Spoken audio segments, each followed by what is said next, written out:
नमस्कार दोस्तों, स्वागत है आपका हमारे यूट्यूब चैनल द विश्लेषक में। जैसा कि आप जानते हैं कि जेएसएससी के द्वारा कंडक्ट की जाने वाली सीजीएल की परीक्षा वो काफ़ी पास आ गई है। जेएसएससी के कैलेंडर की माने तो ये परीक्षा मई माह के अंतिम सप्ताह में ली जाएगी, तो इसलिए आप देख सकते हैं कि हमारे पास समय काफ़ी कम बचा है। इसलिए मैं इस परीक्षा को ध्यान में रखते हुए प्रीवियस ईयर क्वेश्चंस का डिटेल एनालिसिस आपके सामने लेकर के आया हूँ। आपको सोर्सेज भी बताऊँगा कि ये क्वेश्चंस कहाँ से आए हैं और कौन सा किताब पढ़ के आपका ये कंप्लीट होगा। ये एनालिसिस पूरा पेपर 3 का है। जैसा कि आप जानते हैं कि आपका पेपर 2 आप लैंग्वेज पेपर चूज़ करेंगे उस पर बेस्ड होगा, और मेरी मानिए तो पेपर 2 ही इस बार डिसाइडिंग फैक्टर भी बनेगा। तो चलिए देखते हैं कि ये एनालिसिस क्या है और पिछले बार पेपर में जो क्वेश्चंस आए हैं वो कहाँ से आए हैं। लेकिन फिर भी उससे पहले मेरा आपको ये सुझाव रहेगा कि सिलेबस को अच्छे से पढ़ें। सिलेबस में जितने टॉपिक्स दिए हुए हैं उनको कंप्लीट करें। इस एनालिसिस में जो टॉपिक्स दिए गए हैं उसको सिलेबस के साथ मैच करें, और जो ये टॉपिक आपको एनालिसिस में दिखेंगे उनको थोड़ा ढंग से तैयार करें। उसे मतलब कंठस्थ करने की कोशिश करें, उसे ज़्यादा मजबूत करें, क्योंकि एनालिसिस से हमें ये पता लगता है कि आखिर आयोग जो क्वेश्चन पूछ रहा है उसका मतलब इंटरेस्ट कौन से एरिया में है, कहाँ से क्वेश्चन वो पूछना चाहता है। तो इससे आपको थोड़ा ज़्यादा आइडिया लग जाएगा कि क्या पढ़ना है, क्या छोड़ना है, किस पे ज़्यादा ध्यान देना है, क्योंकि समय हमारे पास कम है। आप स्मार्टली तरीके से पढ़िएगा तभी आप इसको क्रैक कर पाइएगा। इसमें कंपटीशन बहुत हाई है, आप जान रहे हैं, आपको ये बताने की ज़रूरत नहीं है। चलिए शुरू करते हैं। तो जैसे कि आप देख सकते हैं पेपर 3 में जो एक सेक्शन है वो है जनरल स्टडीज़ का, जिसमें 30 क्वेश्चंस आएंगे। तो प्रीवियस ईयर के एनालिसिस से ये पता चलता है कि करेंसी कैपिटल के क्वेश्चन 2-3 क्वेश्चन आए हैं।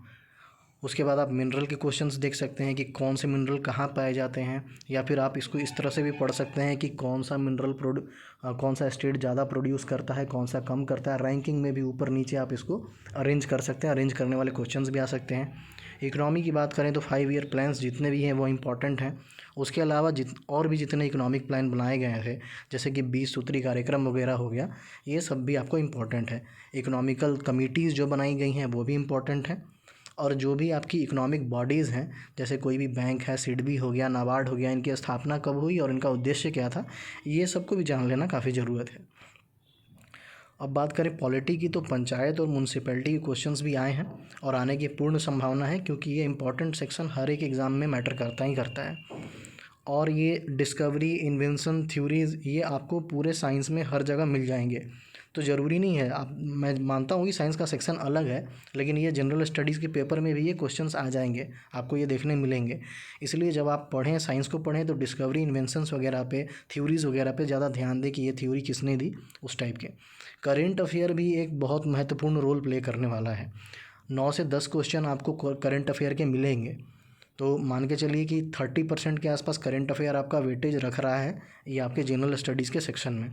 तो करंट अफेयर जो इसका फेवरेबल टॉपिक है प्रीवियस ईयर के हिसाब से, जो लगता है कि स्पोर्ट्स से करंट अफेयर ज़्यादा पूछे जाते हैं, अवार्ड से पूछे जाते हैं, अपॉइंटमेंट से पूछे जाते हैं, बुक्स एंड ऑथर से पूछे जाते हैं। ये जो मैंने ब्रैकेट में कैपिटल एस लिखा हुआ है, ये है कि स्टैटिक पोर्शन में भी जो आपको अपॉइंटमेंट और बुक एंड ऑथर मिलेंगे वो भी इंपॉर्टेंट हैं। जैसे कि अभी फ़िलहाल में जो अपॉइंटमेंट हुए वो तो इंपॉर्टेंट ही हैं, लेकिन मान के चलिए जो कॉन्स्टिट्यूशनल, नॉन कॉन्स्टिट्यूशनल बॉडीज़ है, मान लीजिए जैसे कि नेशनल ह्यूमन राइट कमीशन हो गया, और जितने भी टाइप के कोई भी कॉन्स्टिट्यूशनल बॉडी, मान लीजिए कि इलेक्शन कमीशन हो गया, तो अभी अगर अपॉइंटमेंट ना भी हुआ हो, वो पहले से भी है, तो वो स्टैटिक के तौर पे भी इम्पॉर्टेंट है। और पॉलिटी और हिस्ट्री की बात करें तो आप फैक्चुअल क्वेश्चन बहुत ज़्यादा देखेंगे। वन लीनियर क्वेश्चन आपको मिलेंगे, जैसे कि लूसेंट के बुक में, क्राउन के बुक में आपको ये वन लीनियर टाइप की पूरी जीके कंप्लीट होती है, तो उससे आपका ये कवर हो जाएगा। तो पूरे फैक्ट्स की, कौन सा इंसिडेंट कब हुआ, और क्रोनोलॉजी में सजाने के लिए दे सकता है। और जैसे कि जितने भी टाइप के मोमेंट हुए हैं तो उसमें कौन से लीडर ने पार्टिसिपेट किया। तो मोटा मोटी ऊपर से देखें तो काफ़ी जेनरिक चीज़ें ही रहती हैं, बहुत ज़्यादा डीप से नहीं पूछता। लेकिन हाँ, ये है कि आपको यहाँ पे फैक्ट जानने की ज़रूरत है, ना कि आपको यहाँ पे कॉन्सेप्चुअल क्वेश्चन आएंगे। जैसे कि आप जेपीएससी और बाकी पीसीएस में देखते हैं कि इस टाइप के क्वेश्चन होते हैं, आइदर वन ओनली, वन और टू ओनली। उस टाइप के क्वेश्चन आपको मल्टीपल रिस्पॉन्स क्वेश्चन नहीं मिलेंगे, डायरेक्ट फैक्चुअल क्वेश्चन मिलेंगे, सामने आपके रहेगा। लेकिन हाँ, वो फैक्चुअल भी थोड़े टफ होंगे। जैसे कि आप मान लीजिए कि 1857 की लड़ाई के बारे में कि कब स्टार्ट हुआ था, तो ऑप्शन ऐसे ही आपको ऐसे ही मिल सकते हैं, 10 मई, 10 जून, 10 जुलाई, 10 अगस्त, ऐसे करके। तो आपको ये जो फैक्ट्स हैं छोटे छोटे वो पूरे याद होने चाहिए। पॉलिटी में आपके आर्टिकल्स पूछ सकते हैं, कितने लैंग्वेजेस हैं वो पूछ सकते हैं, पार्ट्स पूछ सकते हैं। तो ये जितने भी फैक्ट्स एंड फिगर्स हैं इनको याद करने की ज़रूरत है। इसके लिए ये लूसेंट की बुक काफ़ी रहेगी, और आप इस लूसेंट की बुक को पढ़ें, उसके बाद लूसेंट का ही ऑब्जेक्टिव आता है, वहाँ से उसको प्रैक्टिस कर सकते हैं। अब देखते हैं दूसरे सेक्शन को। ये जनरल साइंस का जो सेक्शन है वो स्पेशली अलग करके दिया गया है। आप समझ सकते हैं कि इसकी इंपॉर्टेंस कितनी ज़्यादा है। और ये जो जनरल साइंस सीजीएल के एग्ज़ाम में पिछली बार पूछा गया था, उससे देख करके लगता है कि बाकी एग्ज़ाम्स के मुकाबले काफ़ी अलग यहाँ पे पूछा जाता है। बाकी एग्ज़ाम्स में ऑनली लीनियर फैक्ट्स पूछ दिए जाते हैं, लेकिन आपको यहाँ पे थोड़ा कॉन्सेप्ट बेस्ड साइंस मिला। आप पुराना पेपर देखेंगे तो उसमें आपको काफ़ी कॉन्सेप्ट मिलेगा कि दो रिएक्शंस हैं, तो रिएक्शन आपस में रिएक्ट करने के बाद रिजल्टेंट क्या बन रहा है। उसके बाद आप फिजिक्स में न्यूमेरिकल्स के क्वेश्चंस देखेंगे। अगर मान लीजिए कि आपको पावर दिया हुआ है, वोल्टेज दिया हुआ है, करंट निकालना है, या फिर मान लीजिए आपको काइनेटिक एनर्जी दिया हुआ है, उसके अंदर चेंज किया जाएगा, फिर बोला जाएगा कि मोमेंटम में कितना चेंज आया, इस टाइप की चीज़ें। रेजिस्टेंस दिया गया है तो उसको बताया जाएगा कि उस मेटल का क्रॉस सेक्शन एरिया को बढ़ाया जाए, घटाया जाए तो रेजिस्टेंस पे क्या फ़र्क आएगा। मतलब आप समझ रहे हैं ना मैं क्या कहना चाह रहा हूँ, कि ये कॉन्सेप्ट बेस्ड पूछेंगे, एप्लीकेशन बेस्ड पूछेंगे। मतलब डायरेक्ट जो बाकी एग्जाम्स में आते हैं ना वन वर्ड क्वेश्चन टाइप के, उस टाइप के नहीं है। इसलिए मैं आपको साइंस को कवर करने के लिए इस बुक को रेफ़र कर रहा हूँ। ये अरिहंत का है, इंसाइक्लोपीडिया ऑफ जनरल साइंस। ये आपको हिंदी में भी मिल जाएगा, इसको कवर कीजिए। इसमें एक फ़ायदा क्या है कि जब भी आप कोई चैप्टर पढ़ेंगे तो वहाँ पे इटैलिक्स में आपको ब्रैकेट में बना करके एवरीडे साइंस अलग से दिया हुआ है। जैसे कि हम लोग बहुत सारी चीज़ें पूछते हैं ना कि एग्ज़ाम्पल ले लीजिए कि अगर बारिश हुई है तो जो उसमें साउंड ट्रैवल फास्ट करेगा कि स्लो करेगा, ह्यूमिडिटी में फास्ट रहेगा कि स्लो रहेगा, और मान लीजिए कि लाइट है वो डेंसर से हेवियर मीडियम में जा रहा है तो क्या होगा। इस टाइप की जितने भी एवरीडे साइंस हैं, एवरीडे लाइफ में जो आती हैं, वो इसमें बहुत अच्छे तरीके से दी हुई हैं, अच्छे तरीके से कवर्ड है। इसको कंप्लीट कर लेने के बाद मुझे नहीं लगता कि आपको किसी और साइंस के बुक की ज़रूरत है। और इसकी खासियत ये है कि ये एनसीईआरटी बेस्ड है, तो ये आपका टॉप टू बॉटम पूरा कवर कर जाएगा। इसलिए आप इनमें टॉपिक्स को देख लीजिए। इसमें रिएक्शंस हैं, डिजीज़ के बारे में है, और वो डिजीज़ किस डेफिशिएंसी की वजह से होते हैं उसको भी पढ़ना ज़रूरी है। केमिस्ट्री के क्वेश्चंस काफ़ी आए हैं, और केमिस्ट्री इन एवरीडे लाइफ वाले जो चैप्टर्स हैं जो आप एनसीईआरटी में भी देखेंगे, उससे क्वेश्चंस काफ़ी बनते हैं। केमिकल फार्मूलाज भी आपको याद होने चाहिए, क्योंकि अगर आपको सीधे नाम दे दिया है तो ऑप्शंस में आपको उस केमिकल नेम के नीचे फार्मूला दिया हुआ रहेगा ऑप्शंस में। फिर आपको जब तक ना उसका फार्मूला याद नहीं होगा तो आप उसको कैसे सही करेंगे। उसके बाद आप फिजिक्स की बात करें तो वहाँ पे न्यूमेरिकल्स मिलेंगे, फार्मूला बेस्ड क्वेश्चंस मिलेंगे। यूनिट्स को याद रखना बहुत ज़रूरी है, क्योंकि अगर मान लीजिए कि आपको नहीं भी याद है फार्मूला, अगर आपको ढंग से यूनिट्स पता है तो आप निकाल सकते हैं। कुछ कुछ कैलकुलेशंस आप ऐसे देखेंगे कि मान लीजिए कि कोई यूनिट आपका आ रहा है, किलोमीटर पर आवर में भी आ रहा है, मीटर पर सेकंड में भी आ रहा है, तो वहाँ पे थोड़ा सा बस यूनिट चेंज कर दिया जाएगा और आपको कंफ्यूज कर दिया जाएगा, और आपको लगेगा कि आप सही बना रहे हैं लेकिन आप गलत बना के आ जाओगे। तो यूनिट जानना भी बहुत ज़रूरी है। दूसरी चीज़ हो गई प्रॉपर्टीज़। जितने भी आप फार्मूलाज पढ़ रहे हैं, या फिर मेटल्स के बारे में पढ़े, नॉन मेटल्स के बारे में पढ़े, केमिकल्स के बारे में पढ़े, एसिड बेसिस के बारे में पढ़े, तो उनकी प्रॉपर्टी क्या है, वो कैसे रिएक्ट करते हैं, उनका काम क्या है, उसको कहाँ यूज़ किया जाता है, इन सारी चीज़ों को आप देख सकते हैं। और ये इस बुक में बहुत अच्छे तरीके से कवर्ड है। बात करें बायोलॉजी में, तो बायोलॉजी में बेसिकली ह्यूमन बायोलॉजी के ऊपर ही प्रीवियस ईयर में आपको फोकस्ड क्वेश्चंस मिलेंगे। एग्जांपल्स के तौर पे हार्मोन्स पे मिले थे, सर्कुलेटरी सिस्टम पे मिले थे, तो हो सकता है आपको रेस्पिरेटरी सिस्टम पे आ जाए, नर्वस सिस्टम पे आ जाए। तो मतलब ह्यूमन से ही रिलेटेड आपका इसमें बॉटनी जूलॉजी बहुत ज़्यादा नहीं है, ह्यूमन बायोलॉजी ही काफ़ी है। अब चलिए अगले सेक्शन को देखते हैं। मैथ्स और रीजनिंग को मैंने एक साथ लिख दिया है। ये आपके टोटल 20-20 करके 40 क्वेश्चंस आएंगे। तो ये कुछ इंपॉर्टेंट टॉपिक्स हैं। कुछ लोग जान रहे हैं कि सीजीएल का सिलेबस देखा उन्होंने, उसमें देखा कि अर्थमेटिक और एडवांस दोनों है। तो आप बाकी एग्ज़ाम्स की तैयारी करते हैं तो उसमें एडवांस का वेटेज उतना ज़्यादा नहीं होता है, तो कुछ लोग डर जाते हैं कि भाई एडवांस मैथ्स कैसे करें। तो डरने की ज़रूरत नहीं है। एडवांस वाला जो क्वेश्चंस आपको डराता है, जैसे सर्कल्स हो गया, पॉलीगॉन्स हो गए, उस टाइप के क्वेश्चंस इसमें आपको नहीं मिलेंगे।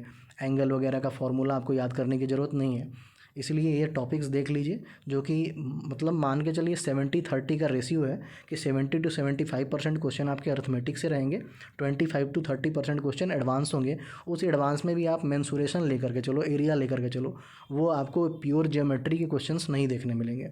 हो भी सकता है तो क्या, तो वो भी बहुत ज़्यादा हेवी नहीं मिलेगा आपको, बस फॉर्मूला याद रहेगा तो बन जाएगा। आइए देखते हैं अब इसको। रूट्स के क्वेश्चन आएंगे तो आप एक काम करो, स्क्वायर रूट्स और क्यूब रूट्स पूरा कम से कम 30 तक तो रट ही लो, वो किसी भी एग्ज़ाम में आपको काम देगा। और आपका रटा हुआ रहेगा तो आपको समय नहीं वहाँ पे लगेगा, आप देखोगे सीधे आपके दिमाग में ऑटोमेटिक कैलकुलेट हो जाएगा कि ये इसका है, और सीधे आप मार के निकल जाओगे। एवरेज के इजी क्वेश्चंस थे, बहुत ज़्यादा कैलकुलेटिव नहीं मिलेंगे, लेकिन ये जो चैप्टर है ये भी काफ़ी इजी है, लेकिन इसमें टाइप बहुत सारे बन जाते हैं, तो आप हर टाइप के कुछ कुछ क्वेश्चंस बना करके देख लो। सीरीज़ के क्वेश्चंस आपको मिलेंगे, सिंप्लीफिकेशन के मिलेंगे, अलजेब्रा के भी मिलेंगे, जो कि अलजेब्रा भी आपको मिलेगा सिंप्लीफाई करके ही बनाने के लिए। दिखेगा इक्वेशन बहुत बड़ा, लेकिन इसमें सबसे बड़ी प्रॉब्लम ये आती है कि लोगों को फार्मूला याद नहीं रहता है। तो 10-12 फार्मूले हैं जो हमने क्लास 7-8 में याद रखे थे, वो सारे फार्मूला को आपको फिर से एक बार रिवाइज़ कर लेना है, ये सारे क्वेश्चंस आपके वहीं से बन जाएंगे। मेंसुरेशन पे जो क्वेश्चंस आए हैं, जो मेंसुरेशन पे क्वेश्चंस आए हैं वो आपको बहुत ज़्यादा डीप नहीं आए हैं, जैसे कि सीजीएल वगैरह में आते हैं कि कोन को पिघला करके आपको सिलेंडर बना दिया गया, इस टाइप के नहीं है। आपके सिंपल सिलेंडर पे मिलेंगे, कोन पे मिलेंगे, आपको फॉर्मूला पता होना चाहिए, आप डायरेक्ट बना करके इसको निकाल लोगे। नंबर सिस्टम के क्वेश्चंस मिलेंगे, परसेंटेज के मिलेंगे, प्रोबेबिलिटी परमुटेशन कम्बिनेशन में से एक क्वेश्चन कोई मिल सकता है जो या तो प्रोबेबिलिटी में फिट हो जाएगा या फिर परमुटेशन और कम्बिनेशन का होगा, उसको आप देख सकते हैं। बाकी रीजनिंग में देखें तो एक ब्लड रिलेशन के क्वेश्चंस काफ़ी मिले थे, सीटिंग अरेंजमेंट के मिले थे, कोडिंग डिकोडिंग भी इंपॉर्टेंट है, डायरेक्शन सेंस के क्वेश्चंस मिले थे, और सीरीज़ के क्वेश्चन आपको यहाँ भी मिलेंगे। और बाकी नॉन वर्बल रीजनिंग, आपके सामने तस्वीर बनाई होगी, उसका मिरर इमेज कैसा होगा, या फिर ऑड वन आउट होगा कि इसमें से छांटिए कोई एक अलग निकालिए जो अलग सा दिख रहा है, तो आपका जो नॉन वर्बल रीजनिंग है वो भी आपका 3-4 क्वेश्चन यहाँ पे दिखेगा। तो मैंने यहाँ पे किसी एक पर्टिकुलर सोर्स को फॉलो करने के लिए नहीं बोला, इसलिए क्योंकि आप जानते हैं कि कोई भी बुक अगर आप अभी उठाओगे तो वो काफ़ी बल्कि होता है, काफ़ी लेंदी होता है, उसको कवर करना पॉसिबल नहीं है। तो आप अगर कोई भी मॉक लगा रहे होगे तो आपका ये वहीं से कवर हो जाएगा, या फिर आप किसी भी एग्ज़ाम के प्रीवियस ईयर को उठा सकते हो। झारखंड में भी जो भी एग्ज़ाम्स हुए हैं, जो दरोगा का पेपर हुआ था या फिर जो भी पेपर पहले हुए हैं, उसमें जो मैथ्स रीजनिंग के सेक्शन थे आप उसको सॉल्व कर सकते हो, एसएससी सीजीएल के पेपर को सॉल्व कर सकते हो, सीएचएसएल से क्वेश्चन उठा के सॉल्व कर सकते हो। कोई भी प्रैक्टिस, बस आपको इसमें प्रैक्टिस करना है, क्योंकि इसमें काफ़ी बेसिक लेवल का आएगा, और आप सीजीएल का एग्ज़ाम दे रहे होंगे तो आप इस लेवल पे तो होंगे ही कि आप बेसिक लेवल का क्वेश्चन आसानी से सॉल्व कर पाएँ। और अभी समय भी नहीं है कि आप एकदम बैक टू बेसिक जाएं और वहाँ से उठाएं और हर एक चैप्टर को पूरी तरीके से कंप्लीट करके निकलें, तो आप सिर्फ इसमें फंसे रह जाइएगा, नहीं निकल पाइएगा आगे। नेक्स्ट रहा कंप्यूटर का।